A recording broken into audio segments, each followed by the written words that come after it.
On parle souvent d'écologie comme d'un sacrifice, comme si protéger la planète voulait dire ralentir, perdre ou renoncer. Mais si c'était plutôt une question de gestion, de vision et d'intelligence collective. Dans cet épisode, je reçois Emmanuel Gélebart pour une conversation fascinante sur ce qui arrive quand une PME décide de mesurer concrètement son impact environnemental. On parle de bilan carbone en temps réel, de déchets qui deviennent des gisements, de coûts cachés, de responsabilités individuelles et surtout d'un changement de mentalité qui transforme une entreprise de l'intérieur.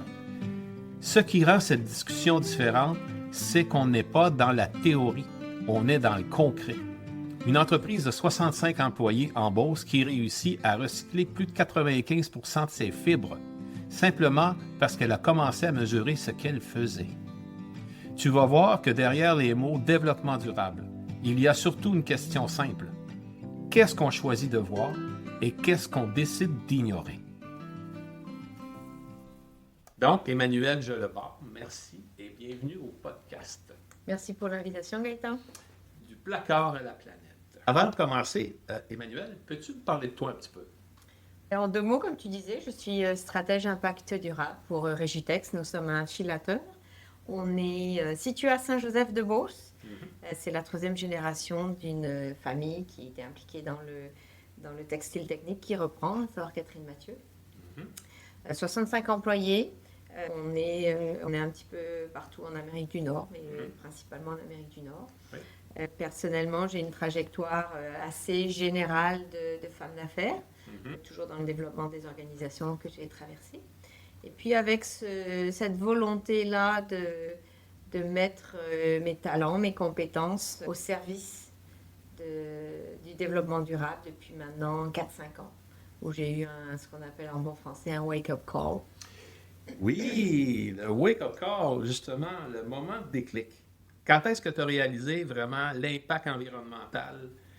Raconte-moi en fait le moment précis où tu réalises que l'impact environnemental devient central pour toi. L'émotion, qu'est-ce que tu as ressenti à ce moment-là? Tu étais dans quel contexte? Puis c'était quoi ta vision même avant ce moment-là? Je te dirais, c'est pas tellement dans ces mots-là que je le phraserais, à savoir que l'impact environnemental s'impose à moi, mais c'est plutôt l'opportunité que je vois que c'est le bon moment de bouger, dans le sens où moi j'ai eu la chance de grandir dans un endroit où j'étais très très proche de la nature. OK, qui était en France. En Bretagne. En Bretagne, plus S'il vous plaît. précisément. Oui. Et tout comme, et c'est ça que je fais le grand parallèle avec le Québec, quand on a la chance de vivre dans un endroit où mère nature, le climat s'impose à toi, ça remet l'individu à sa place dans l'écosystème planétaire. Mettons, si tu es au Québec, là, quand tu as une tempête de neige, là, que tu sois président d'une compagnie, doyen d'une faculté ou opérateur d'une machine ou étudiant au cégep, quand on te dit envoie à la maison, envoie à la maison. Parce que personne ne peut se battre contre les éléments. OK. Et donc ça, je l'ai toujours eu présent et toujours dans ma vie, ça a été comme une seconde nature que justement de respecter la nature. Je faisais ma part, j'achetais en vrac, je faisais du covoiturage dès que je pouvais, j'avais toujours la notion de vie de maison, de seconde main, etc. Mais je continuais mais dans la business, la croissance à l'infini. Oui. Et un peu comme tout le monde, est arrivée la pandémie. OK. D'accord? Oui. Puis j'ai eu du temps un peu pour réfléchir. Et comme la vie fait bien les choses, je suis tombée à la bibliothèque, Monique Corriveau, pour ne pas la citer, sur l'édition d'actualité de février 2020, où j'avais Laura Ridel sur la couverture. Et le titre, c'était « Comment vieillir riche en sauvant la planète ». Je fais comme, c'est quoi le rapport? Et au départ, j'ai emprunté ce numéro-là pour cet article-là. Et finalement, en parcourant l'ensemble de cette édition-là, je suis tombée sur un article qui parlait d'un monsieur qui était peu connu à l'époque du grand public, qui s'appelle Mark Carney. OK. Et on reprenait notamment un de ses discours qu'avait fait, non pas celui de Davos, parce qu'à l'époque, il ne l'a pas encore prononcé. Monsieur le Premier ministre. Oui, maintenant il est devenu Premier ministre. Oui. Mais en 2015, il À avait... ce moment-là, il était gouverneur de la banque. Il était déjà envoyé, il avait déjà été gouverneur de la Banque centrale du Canada, Oui. il avait déjà été gouverneur de la Banque d'Angleterre. Est-ce qu'il l'était encore à l'époque? Après, il avait été envoyé spécial pour les Nations Unies sur les changements climatiques. OK. En 2015, je pense qu'il était encore à la Banque centrale d'Angleterre, du UK. Oui. Et il avait prononcé un discours devant un parterre de 250 financiers à la City.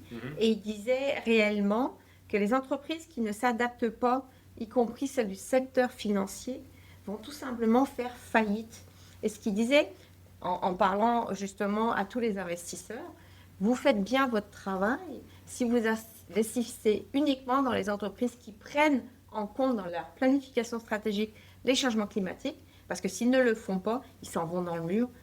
Ils omettent complètement une des plus grosses menaces à laquelle on va avoir affaire face économiquement.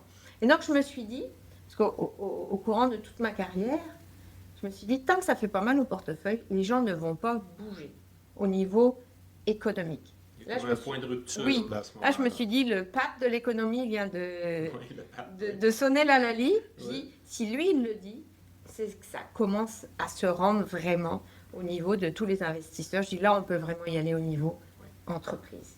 OK. Parce que la finance, c'était les prémices de la finance durable. OK. Mais quand ça a un impact financier, là, il y a pas mal plus de monde qui écoute. Oui, tout à fait. Et ce point de rupture qu'on peut dire qui est arrivé, qu'est-ce que ça allait évoquer chez toi? J'ai fait yes! De la peur ou de la colère? Ah non, ou moi, dire non, au contraire? complet Là, enthousiasme. quelqu'un qui parle C'est ça. dans le sens. OK. J'étais pas dans le gourou, hein, mais j'ai dit complet enthousiasme parce que moi, ça m'a envoyé le message, OK, ça commence à se rendre au niveau économique. Ça commence à faire du sens au niveau économique. Parce qu'on le sait, dans nos sociétés capitalistes, tant que ça fait pas mal au portefeuille, OK. ça bouge pas vraiment. OK. Donc, Et toi, de ton côté, les gens qui étaient autour de toi, tu étais dans le temps de la COVID et tout, ça se produit, comment les gens voyaient ça autour de toi? Est-ce qu'ils voyaient ça de la même façon que toi? il a fallu beaucoup convaincre. OK. Il a vraiment fallu beaucoup convaincre. Tu avais les deux écoles de pensée, à savoir, ben non, on n'est pas encore rendu là, les entreprises ne sont pas encore prêtes à ça. Et d'autres qui font, ben oui, ça fait vraiment du sens. Parce que moi, ce que je disais, c'est qu'il fallait voir la pandémie comme une répétition générale. À savoir, tout a arrêté du jour au lendemain. Les chaînes de valeur ont été complètement rupturées. Les livraisons ne suivaient plus. En moins de 15 jours, notre quotidien a été complètement révolutionné, mis à l'envers. Et donc ça a envoyé le message que oui, le système peut arrêter du jour au lendemain. Et donc moi, le message que je portais, c'est comme, là, vous n'avez rien vu, guys. C'est que là, les changements climatiques, là, c'est pas juste votre Amazon qui arrive plus chez vous. Là. C'est une maison, vous en aurez plus. Ouais. Je dramatise, évidemment. Mais de dire que au moins, les gens avaient pu le sentir dans leur corps, dans leur quotidien, cette angoisse de se dire, hey, il y a quelque chose que je ne maîtrise pas, que je n'avais pas envisagé, je ne l'ai pas vu venir, et c'est arrivé pareil. Ouais.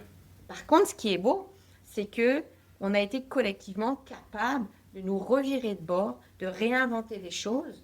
OK. Et donc, moi, c'est plutôt un message d'espoir. Même face à une pandémie mondiale, on a réussi à sortir de l'avant. Oui, OK. Ah, ça a du sens. Fait que finalement, c'est un signal d'alarme. Fort. Fais quelque chose. Un peu pareil comme lorsque tu te sens mal, ton corps va pas bien, il y a un signal, C'est là, ça. fais quelque chose, change C'est quelque chose. C'est ça, en prospective, on parle de signaux faibles, de signaux forts. Là, c'en était un majeur. Ça en était un majeur. Oui. OK. Donc maintenant, arrive la pandémie. Ensuite de ça, tu arrives dans la vie de Régitex. Régitex arrive dans ta vie. Et là, à ce moment-là, arrive une démarche. OK? Il y a une démarche et le point central qu'on veut amener aujourd'hui, c'est le fameux bilan carbone qui a été développé chez Régitex. Donc, peux-tu me parler un peu, à ce moment-là, qu'est-ce que toi, t'encourageais, qui te motivait à embarquer dans cette aventure? Comment tu visionnais, comment tu percevais ça, un bilan carbone? OK. Au tout début, je te dirais, ce qui m'a vraiment motivée, c'est de se dire, on a un laboratoire vivant à ciel ouvert, on a une belle PME de 65 employés, avec un système de gouvernance qui faisait en sorte qu'on pouvait parler à tout le monde, qu'on pouvait faire embarquer tout le monde et toutes les bonnes idées étaient les bienvenues. Et en plus, ce qui est le fun, en étant en Beauce, il y a beaucoup de monde qui sont encore très proches aussi de la nature. Donc moi, ça me parlait beaucoup. Donc c'était On te dit, on tient quelque chose ici. Oui, on tient quelque chose, surtout que, et on le sait, un des facteurs positifs gagnants pour qu'une entreprise réellement s'engage dans l'éco-responsabilité, c'est que la direction le veuille. Et là, en l'occurrence, la troisième génération qui reprenait l'entreprise mettait ça comme condition sine qua non à embarquer. C'est un des piliers, des 3 ça. piliers. Ouais, Catherine disait, moi je veux que le fait de développer l'entreprise soit pas au détriment de la nature. Après, quand tu es comme ça dans une démarche structurée et intentionnelle de planification stratégique de développement durable, tu peux te perdre dans les grands concepts, tu peux te perdre dans les grands standards.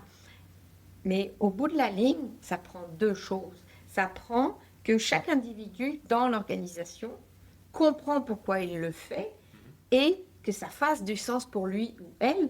Parce que moi, je ne peux pas être à tous les jours derrière tout le monde à dire « Hey, t'as-tu pensé faire ci, t'as-tu pensé faire ça ?» Non, il faut que ça soit une culture qui s'implante, qui résonne dans le cœur, dans le profond des gens. Et ça a été le cas chez Rigitex. Et l'autre chose, c'est que pour faire en sorte que les choses s'améliorent, il faut les mesurer. Ce qui ne se mesure pas n'existe pas, ça ne se voit pas. Et donc, le bilan carbone, c'est l'outil par excellence pour mesurer notre progrès. Parce que si tu veux motiver les gens à continuer à faire des efforts, s'ils ne voient pas le résultat de leurs efforts, inquiète-toi pas que demain matin, on finit ça et on passe à autre chose.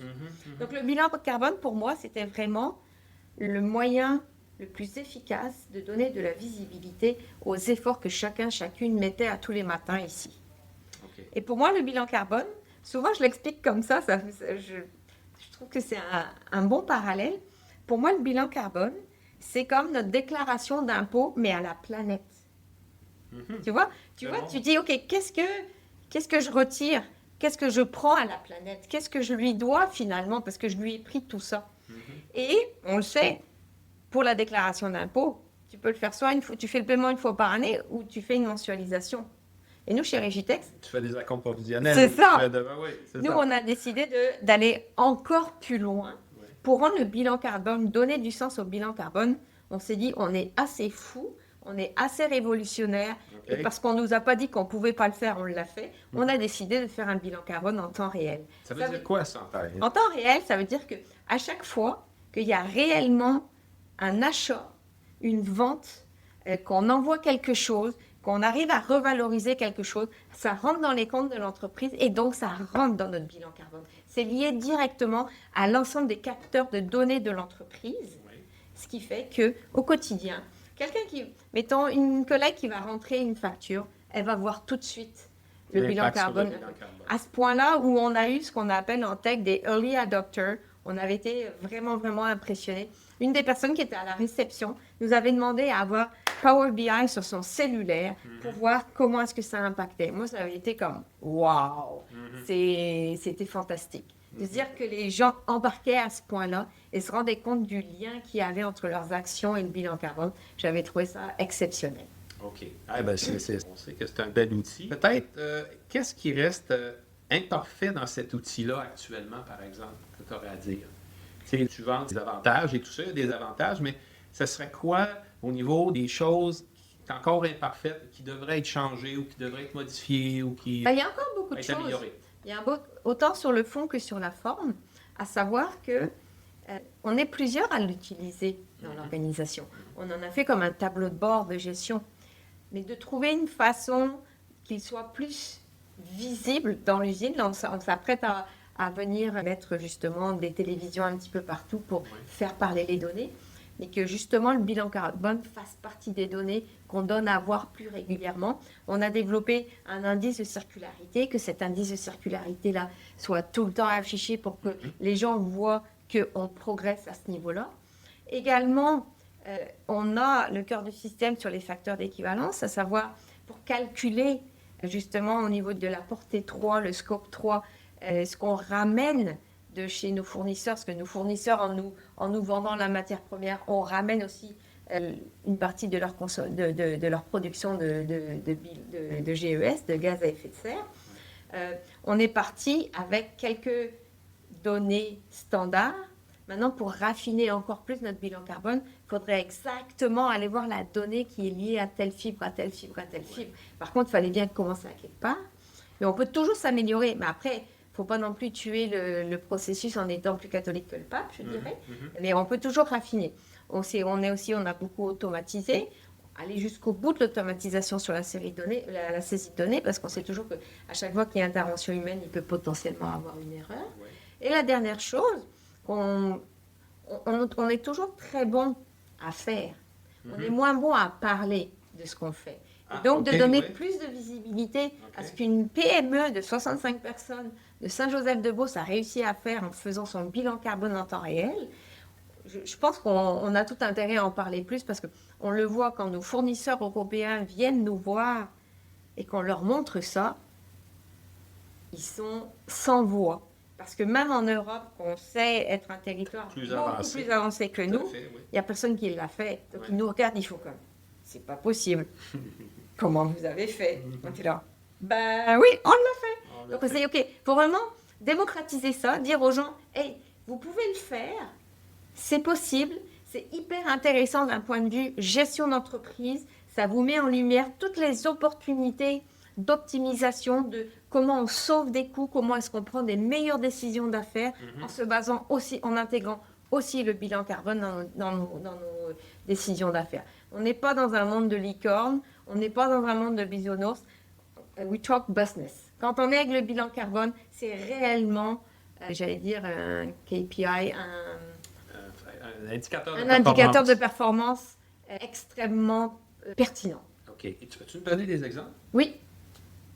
Alors, on va prendre un exemple qui est directement lié dans, j'allais dire, l'imaginaire collectif de l'éco-responsabilité, ce qui est normalement ce qu'on appelle les déchets, ce que nous, on appelle les gisements. Les gisements. Parce que ça vaut de l'or. C'est ça. Ça vaut de l'or. Ouais. Et donc, nous, on suit évidemment tout ce qui sort de l'entreprise, parce qu'on essaye de minimiser ça, parce qu'on n'aime pas ça, perdre de l'argent en bourse. Et quand on jette des choses, on perd de l'argent. Quand on doit envoyer à l'enfouissement des extrants de production, évidemment, ça a beaucoup de coûts, et ça surtout, c'est crève-cœur. On se dit, aller enterrer de la contamination dans des terres agricoles, demain matin, comment est-ce qu'on va faire pousser les carottes?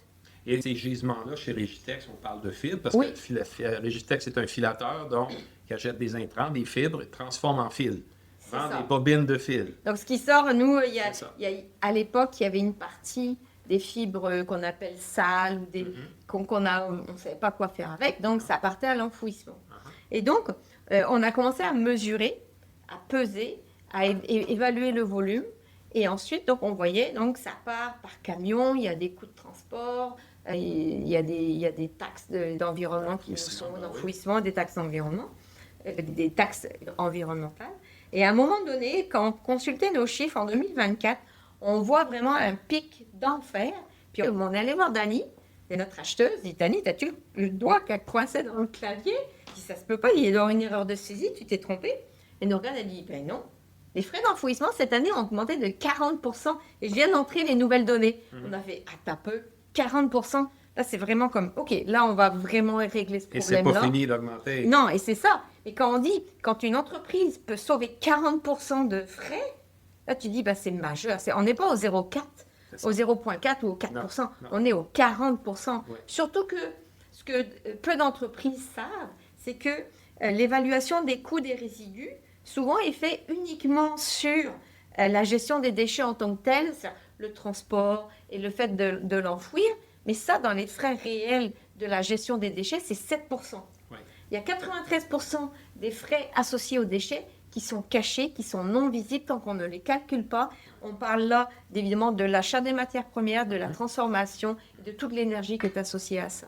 Donc, imagine un peu. Donc, là, typiquement, le fait de suivre notre bilan carbone en temps réel a fait qu'on a vraiment priorisé le fait de trouver des débouchés, une valorisation à ces fibres-là. Et aujourd'hui, on est le 7 mai 2026. Je peux fièrement te dire que Régitex recycle à 100% ses résidus de fibres. valorisation dans des produits de seconde main qui rentrent comme intrants dans des entreprises qui l'utilisent comme intrants. Et on en fournit aussi à des startups qui sont en train de voir ce qu'ils vont faire avec. Donc, on est très, très, très contents et très, très fiers. On peut dire qu'aujourd'hui, 100% des intrants fibres qui entraient ou qui entrent chez Régitex ont une première et une deuxième vie. Oui. Au moins. Il y a peut-être un 2-3% incompressible à quelque part. Ouais. Mais le reste, la grande majorité, on est au-delà du 95%. On a résolu la boucle. Donc, c'est un exemple concret de ce qui ne se faisait pas il y a 3-4 ans. Oui. Maintenant, c'est fait, c'est compté. Oui. Tout ça parce qu'on a commencé à mesurer. Exact. Et ça a plusieurs bénéfices. Ça a un bénéfice simplement et fondamentalement de fierté. Parce que quand on a commencé justement à développer notre stratégie de développement durable, tous les ateliers qu'on a fait avec l'ensemble des collègues, on l'avait fait au travers d'un programme qui s'appelait The Week. Oui, ça, c'est un point de rupture, ça, oui, là, un peu. Là, et qui donne à voir, qui donne à voir vraiment quel est l'impact des changements climatiques dans ta vie à toi. Là, tout le monde a fait comme, hey, qu'est-ce qui était le plus visible dans l'usine? C'était le plastique. Ouais. Tout le monde dit, mais ça se peut pas qu'on enfouisse encore du plastique. Donc, tu vois, ce sentiment-là de fierté, de se dire, ben, les fibres, le problème, il est réglé. Les gens, ils sont super fiers. Parce que quand tu vois les ballots, tu sais, quand tu as 12 tonnes qui sortent de l'usine, au lieu d'aller dans le champ agricole, ils s'en vont dans une entreprise qui en fait quoi? Et le monde, il est content de rentrer après, venir travailler ici. Tu vois, évidemment, on sauve des coûts et on diminue notre impact carbone. Donc, c'est bénéfice sur toute la ligne. Et est-ce que tu dirais que les plastiques aujourd'hui, mis à part les fibres là, qui sont réglées, les gisements, ce qu'on appelait rebut, maintenant on les appelle gisements parce qu'on leur donne une deuxième vie. Est-ce que tu dirais encore les plastiques qui sont utilisés pour l'emballage et tout ça est encore une difficulté actuellement? C'est pas une difficulté, Gaëtan. Non. C'est un cauchemar. Okay. C'est un cauchemar et c'est le gros projet sur lequel on est actuellement parce que malheureusement, le système est inexistant au Québec. C'est bizarre. C'est bizarre. Mais à vouloir résoudre ce problème-là, c'est là que tu vois que d'un point de vue systémique, on ne s'est pas du tout attaqué au problème. On sait que c'est complexe, que les plastiques sont mélangés, mais rares sont les entreprises qui valorisent le plastique. Okay. Nous, ça fait 2 ans qu'on essaye d'activer les acteurs publics, les acteurs privés ou quoi que ce soit. Et c'est loin d'être résolu. C'est vraiment très, très loin d'être résolu. Des fois, c'est anecdotique, c'est à la marge. Mais trouver un système, trouver un débouché à long terme qui valorise réellement le plastique, je ne te dis pas d'envoyer ça comme combustible dans certaines industries. On peut le faire demain matin. Oui, mais la guerre du carbone, ça ne résout pas le problème. Ça ne résout pas le problème. Non. Mais c'est vraiment le revaloriser. Moi, ça va être l'objectif et l'enjeu de cette année. Et c'est de le faire aussi de façon collective parce que c'est toutes les entreprises du Québec qui font face à ça. Ce n'est pas juste nous. Donc, il faut qu'on trouve une solution ensemble. Et je vois que les pouvoirs publics commencent à prêter de l'attention à ça. Pourquoi? Parce que, encore, c'est comme les changements climatiques. Tant que ça n'a pas un impact dans leur cours, c'est pas visible. Parce que je ne sais pas si tu connais Paul Polman, qui est l'ancien CEO de Unilever, qui a été en poste de 2009 à 2019. Et il a eu une déclaration qui est tellement efficace, qui disait je vais le dire en français, je vais le dire en anglais parce que ça se traduit mal. When we throw it away, it doesn't go away because away doesn't exist. Ce que ça veut dire, c'est que, comme on le dit en anglais, quand tu jettes quelque chose à quelque part, ça n'existe pas. Le quelque part, c'est quelque part de quelqu'un d'autre. C'est que le produit, il se retrouve à quelque part sur la planète, sauf qu'il est plus sous tes yeux. C'est ça. Donc, on va arrêter de se raconter des pipes. C'est comme toi, nous, dans les pays développés, le camion, il passe. Il vient récolter notre bac bleu. Et mon Dieu, on a fait ce qu'il faut. On a réglé notre problème. On a réglé notre problème. Sauf que, comme on le dit, c'est quand les tissus se ramassent sur les montagnes d'Afrique. C'est ça. Ou sur les plages du Ghana, tu fais comme...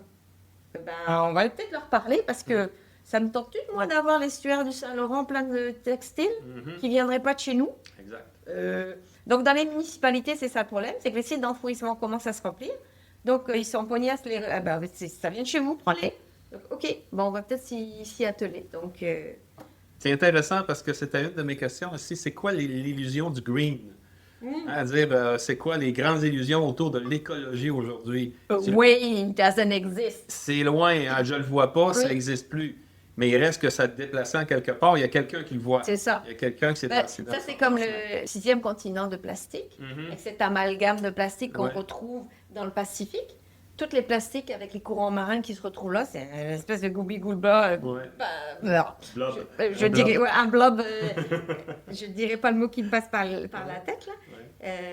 Mais c'est ça la réalité, là. On n'a pas de barges qui s'en vont sur Mars, là, pour aller porter nos poubelles. Non. Et comme il y a beaucoup de pays qui veulent plus maintenant se faire polluer par nos déchets, C'est Haïti, présent, les tout à fait. textiles, Ouais. les plastiques ou quoi que ce soit, ils n'en tiraient plus, il n'y en a plus de place. Ouais. L'eau potable n'est plus disponible, les terres agricoles sont polluées, ils ne sont pas plus bêtes que d'autres. Là. C'est arrêtez de nous tirer vos vidanges. Puis ça m'amène à la question, maintenant, la responsabilité individuelle. Dans cette série de podcasts, on parle surtout de regarder qu'est-ce que nous, on peut faire. Parce que là, je pense que tu viens de décrire une réalité manufacturière, une réalité industrielle, où est-ce qu'on n'est pas nécessairement impliqué. Nous, les gens de l'industrie, on est conscients de ça, on la vit, même ça peut nous créer un stress, ça peut nous créer une dichotomie un petit peu dans ce qu'on devrait faire, de ce qu'on veut faire, puis ce qu'on fait réellement. Ma question, c'est autour de ça, est-ce qu'on demande trop à l'individu maintenant? Qu'est-ce que l'individu peut faire là-dedans, lui? Dire, ben moi, je n'ai pas d'accès nécessairement à parler au premier ministre, de parler de M. Mark Carney, le premier ministre. On n'a pas Que l'on salue. qu'on salue, bien sûr. Puis j'espère qu'il nous suit. Il se souvient de son beau discours de 2015. Exactement. Mais est-ce qu'on en demande trop à l'individu? Est-ce que ça ne crée pas un stress, une anxiété? Parce que l'individu ne sait pas trop comment, de quel bord le prendre. Moi, je te dirais non. Pourquoi? Parce que la société, qu'est-ce que c'est? C'est une somme d'individus. OK. Donc l'individu, c'est monsieur, madame, tout le monde. Et nous avons tous et toutes des super pouvoirs. On a des super pouvoirs en tant que citoyen et on a des super pouvoirs en tant que consommateur. Notre super pouvoir de citoyen, c'est notre bulletin de vote. OK. Et notre super pouvoir de consommateur, c'est de décider où est-ce qu'on va dépenser notre argent, quelle entreprise est-ce qu'on va appuyer ou pas. Quand les gens se rendent compte de ça, là, ça change tout. On ne subit pas. On n'est pas des victimes, on est des acteurs. On a un pouvoir de décision Acheter qui est mieux. extrême. Oui, Oui. OK. Oui. Je te suis. parce qu'une entreprise qui n'a pas de clients n'existe pas. Ouais. Donc, on a beau se plaindre des Amazon ou de ce monde. Il y a des clients qui achètent. Il y a des clients qui achètent. Et là, c'est pareil, c'est même le même concept de away. Si tu veux pas voir l'impact social, l'impact écologique que ces grands groupes ont, tu vas pas aller le voir. Ouais. Mais on s'entend qu'à l'heure actuelle, si tu veux trouver l'information, en un clic, tu l'as. Ouais. Donc, c'est réfléchi. Est-ce que si c'était un de tes enfants qui travaillait pour eux, est-ce que tu les appuierais? OK. Si c'était toi qui travaillais pour eux, Ouais. est-ce que tu les appuierais? Si c'était tes enfants qui étaient exploités dans certaines entreprises qui sont très très loin de nous, c'était ton petit-fils ou c'était ta fille, on s'entend que notre petit confort, là, La perspective changerait. on le regardait un petit peu différemment. Donc ça prend juste un petit peu plus de solidarité humaine, de se mettre simplement, de garder cette capacité que l'humain a d'empathie, de se mettre à la place de l'autre. Ouais. Si j'étais à ta place, comment ça serait? Ben, je vais peut-être y penser à 2 fois avant d'acheter ici, mais plutôt d'acheter là. Parce que moi, je te dirais, Gaëtan, j'ai eu la chance de vivre dans pas mal de pays différents. Et à chaque fois, j'ai voulu... Et tu parles combien de langues déjà? Quelques-unes. 5 langues. Moi, je dis 5 langues. Et moi, ce que j'ai vu de commun, c'est que quand je suis dans un pays, quand j'ai vécu dans un pays, moi, j'ai le goût que le monde qui vit autour de moi, ben, il soit heureux. Et ça passe par quoi? Ça passe aussi par une certaine capacité économique à se loger, à se nourrir. Donc, qu'est-ce que je fais? C'est que quand moi, je le vis à quelque part, mon argent, je le dépense là où je vis parce que moi, j'ai le goût que mes voisins Localement. ils aillent bien, que ma gang, ça aille bien. Ouais. Pas parce que je pense pas aux autres, mais moi, mon action totale, réelle, elle est là. Autour de toi. Si tu veux que le Québec, il aille bien, achète au Québec. Achète au Québec. si tu as le goût que le Canada, il garde sa place dans le G7, achète au Canada. Ouais. Même si ça vaut 10 cents de plus. Mhm. Est-ce que ça vaut pas le fait que tu aies une paix sociale, que tes hôpitaux, ils aillent bien, que tes écoles, ils aient du sens? Ben oui. En tout cas, moi, c'est comme ça que je le vois, là. C'est comme si mon voisin, il va bien, ben, il y aura un sourire dans la face ce matin, il m'enverra la main. Et ça part mieux la journée. Exactement. Exactement. Donc, on est en interdépendance. On est Mais c'est ça que je te dis. Et on revient à ton introduction. On l'a vu pendant la pandémie. Comment est-ce qu'on était interreliés, comment est-ce qu'on était interdépendants l'un l'autre. C'est ça. Et il faut garder. C'est incroyable. Moi, c'est ça que je dis. C'est ça que j'adore du Québec. C'est que les saisons du Québec remènent l'humain à sa place. Okay. C'est juste une petite affaire, là. Face à la neige, face à la tempête, tu reprends ta place. Tout le monde est tu à la même prends place. ton trou, là. Ouais. C'est comme tu ne vas pas gagner sur l'écosystème, sur la planète. Ouais. Et moi, c'est ça que j'aime. Excellent, c'est bon. Fait que ça veut dire, si on regarde maintenant au niveau par exemple, du bilan carbone que tu as expliqué, qu'est-ce que monsieur, madame, tout le monde ne réalise pas sur le plan carbone? Ou est-ce que chez eux, dans leur maison, ils peuvent maintenant appliquer un peu les mêmes principes? Moi, je te dirais que oui, à savoir, si on revient au cœur du podcast, qui est notre relation avec nos vêtements. On a tous et toutes, à un moment donné, tu ouvres ta sécheuse, là, tu enlèves le filtre. C'est ça. T'as pour tricoter de bas à peu près à chaque... C'est un blob. Ben, c'est ça. Et là, tu te dis, si tu réfléchis un petit peu, c'est pas long que tu fais les liens entre... Ça vient d'où, ça? Et tu vois le moton de vêtements dans la sécheuse et ça vient peut-être de là. Donc, c'est un petit peu que dans le délavage, ils sont un petit peu moins épais, mon chandail. Tout à fait. Donc, c'est simplement de se dire, OK, si j'avais peut-être pris partie de la sécheuse 2 heures d'avance, que je l'avais suspendu, ben, mon linge, il serait sec pareil. Oui. Au lieu d'être à la dernière minute, de ne pas avoir anticipé, de l'avoir mis à la sécheuse, et qu'il ait perdu, je ne dis pas 10%, mais 2% de sa fibre. Plus qu'on pense. Oui, à la fin, parce que il y a des trucs pour revaloriser cette fibre-là, je le voyais, c'est tu prends un tube de papier toilette, tu mets ça dedans, tu mets la fibre, la fibre de la sécheuse, et ça fait des très bons allumeurs de feu. Tout à fait, ça a du sens. Tu vois? Mais c'est qui va faire ça? Pas beaucoup. Pas beaucoup. Hein? Pas beaucoup. Non. Donc moi, je dis, autant, moi, c'est ça que j'essaie de faire. J'enseigne à mes enfants le moins possible à la sécheuse. Mais vraiment quand t'es mal pris. Parce qu'en plus, ça magane. Co-électrique, hein? Ben oui, co-électrique. Et ça abîme tes le vêtements. chauffage, de climatisation l'été, ça abîme les vêtements. Il n'y a pas grands avantages à faire sécher à la machine. À part si t'es vraiment en retard. Organise-toi. La vie, c'est la vie. Il y a certains produits qu'on doit faire sécher. Mais ça a un impact directement sur ton portefeuille. Donc, c'est une mesure, ça. Oui, tout à fait. Ben, tu vas voir ta facture d'hydro. Elle va être pas mal là, ta mesure. Oui, exactement. Elle va être là. OK. Puis si, par exemple, donc, ça, c'est un peu une mise en action, dire, qu'est-ce que tu peux faire chez vous avec ton panier à linge, avec ton vêtement? Donc, acheter mieux, entretenir mieux et disposer de la bonne façon. Ben, moi, je te dirais, j'irais à la source. Dans le sens que, une fois que tu as acheté tes vêtements, OK, ils sont là, tu essaies de faire en sorte...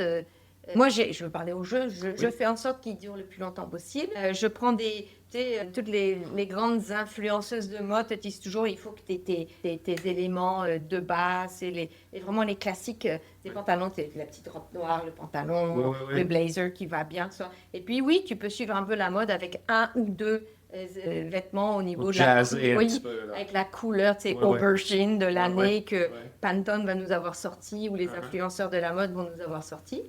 Ça, c'est sûr. Donc, moi, j'essaie d'acheter avec une belle qualité. Parce que je me rappelle de ça quand j'étais petite. Il y avait un commerçant. On allait dans un petit magasin qui vendait les gants, les foulards, tout ça. Et je me rappelle toujours du monsieur, ce qu'il avait dit à ma mère. Il dit, moi, là, dans ma famille, on n'est pas assez riche pour acheter bon marché. Ah, OK. J'étais là, on n'est pas assez riche pour... J'étais là, je comprends pas. Il dit, quand tu achètes des choses qui ne sont pas de belle qualité, tu dois les racheter au bout de 2-3 ans. Regarde-moi, là, mes gants, là, ça fait 10 ans que je les ai. Je dis, hey, ça m'est resté, là. OK. J'ai fait de cette déclaration-là une de mes valeurs. Je préfère vraiment, c'est vraiment rentrer dans le plexus, le plexus solaire. C'est comme, je ne suis pas assez imbécile pour aller dépenser mon argent que j'ai gagné à la sueur de mon front pour aller acheter 3 fois la même chose, payer 3 fois une entreprise qui ne travaille pas comme du monde. Je ne suis pas assez imbécile pour ça. Moi, ça vient vraiment me chercher à ce niveau-là. Donc, premièrement, c'est ça. Et deuxièmement, c'est comme, Et c'est ça, j'ai 2 ados, donc je me fais challenger pas mal, de se dire, OK, quand j'ai envie, OK, non, j'ai besoin, OK, t'as besoin ou t'as envie? OK, quand la 3e fois, tu te seras dit, maman, j'ai vraiment besoin pour ça, tu reviendras me voir. Mais que chacune, on se dise, OK, là, j'ai quelque chose qui me pousse à, j'ai vraiment envie d'en acheter, mais est-ce que j'en ai vraiment besoin? Et de se dire, OK, je vais attendre un petit peu. Et moi, je me dis, au bout de 3 fois, quand j'aurais vraiment utilisé ça là, je dis, OK, là, je me donne le droit de l'acheter. C'est intéressant parce qu'on voit un parallèle entre ce que tu travailles en entreprise, dans le domaine manufacturier, et ce que tu entretiens chez toi. C'est ça que j'ai dit. Dans ta maison. C'est ça, la pandémie, c'est la même chose. Là. Oui, la pandémie, ça m'a vraiment permis d'aligner les planètes. D'aligner les planètes. Moi, mes amis, ma sœur privée savent. Je suis un peu all the way. Je veux dire, je suis assez intense là-dessus. Oui, mais je ne suis pas dans la culpabilisation. Okay. Mes amis me disent, non, je vois que finalement, ça se fait. Parce que souvent, le frein pour passer à l'action, c'est de l'essayer une fois. Ouais. Et de se dire... Merci.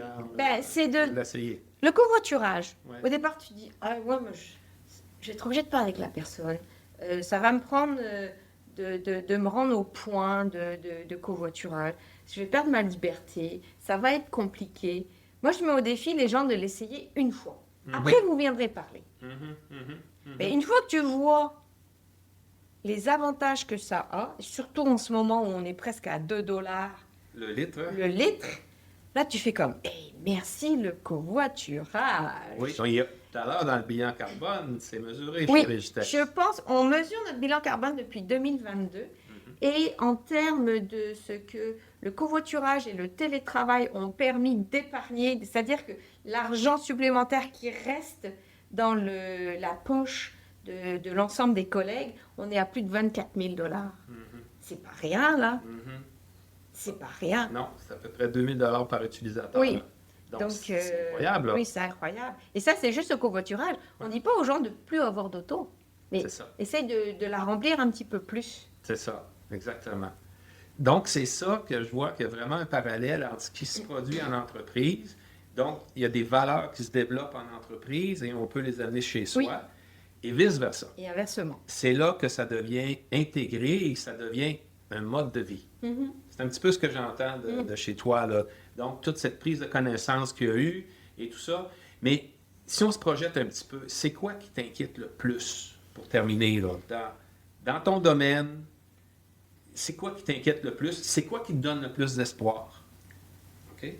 Peut-être un des deux, peut-être un plus que l'autre. Puis comment les gens peuvent s'impliquer? OK. Vaste question. J'irai sur l'espoir. Étant positive de nature. C'est sûr que ce qui se passe au sud de notre frontière a redistribué les cartes au niveau mondial sur les valeurs dominantes, sur ce qui est correct, ce qui n'est pas correct, sur la véracité des informations qui se transmettent d'une personne à l'autre. Ça a mis un gros brouillard au niveau de l'éco-responsabilité. Tout à fait. Par contre, moi j'ai confiance dans l'humain. Et pour avoir plusieurs personnes de confiance, je dirais dans un État emblématique des États-Unis, c'est-à-dire le Texas, dans la Mecque de la pollution qui sont les industries du gaz et du pétrole. Ce que je me fais dire, c'est qu'une fois les portes fermées des conseils d'administration, des conseils de direction, les gens continuent à investir de façon significative dans la décarbonation. Malgré tout. Malgré tout, parce qu'ils disent, OK, le politique, ça vient, ça va, ça passe. Par contre, les constats qui sont faits on arrive au bout des limites de la planète, ces gens-là se fient sur ce que les scientifiques disent, ils se fient sur ce qu'ils voient, la réalité, non pas ce qu'on essaye de leur faire comprendre. Et ils disent de toute façon, si on veut survivre, un peu comme Mark Carney l'avait dit en 2015, la réalité de la business, le mur, s'il est là, il est là. On aura beau se dire, ben non, il n'y en a pas de mur, on va trouver une porte. Non, il n'y en aura pas de porte. Donc c'est le gros bon sens qui embarque. Et je vois qu'elles font partie du problème, ces compagnies-là. Cependant, ils font un gros effort qui continue à aller dans, OK, comment est-ce qu'on sort de l'industrie fossile, Oui. de l'énergie fossile. Et ça va prendre un certain Oui. temps. Malheureusement, peut-être pas assez rapidement comme on voudrait. Mais on a moins de... On voit que, je me dis, si eux, qui sont vraiment les mauvais élèves Ouais. incarnés Ouais. de ce qu'il ne faut pas faire, ils n'ont pas reviré de bord, je me dis, il y a peut-être un espoir. Ouais. Maintenant, on a vraiment une problématique de vitesse. Mhm. Ça, c'est clair. Ouais. On n'est pas bien parti.